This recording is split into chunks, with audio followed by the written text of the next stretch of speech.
Un mes e medio e 2.500 visitas despois da súa inauguración, os pases guiados comezan na mostra A cidade e a pegada. Funcionaron moi ben, traballamos moi ben, creo, e deron, pois eu creo que en este momento podemos decir que é a exposición máis visitada na historia que se ten celebrado no Pazo da Cultura. Estas visitas guiadas comezarán esta mesma semana. Haberá actividades para todos os públicos. No caso dos escolares de entre 4 e 11 anos, correrán a cargo dunha das comisarias da exposición. Para facerles a eles pensar, aparte de amosarlle unha serie de puntos, no, de cada sala, que o río, personaxes de Pontevedra, a infancia, a arquitectura, pois pensar que suxerir, o sea, vai ser moi interactiva con eles, que teñan que descubrir, digamos, mediante xogos ali, ou adiviñar.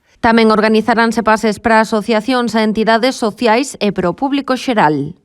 Creo que é unha exposición que precisa desta dinamización, non? É un proxecto expositivo que fala da cidade de Pontevedra, das persoas que construíron esta cidade e, sen dúbida, ten que estar moi preto do público. Vacío Cero organizará tamén 4 obradoiros. Xirarán en torno ás 4 liñas temáticas que estruturan a exposición. Serán os días 24 de febreiro e 3, 10 e 17 de marzo. A parte de arquitectura, en donde faríamos arquitecturas imposibles, traballaríamos dende a escultura, dende o espacio.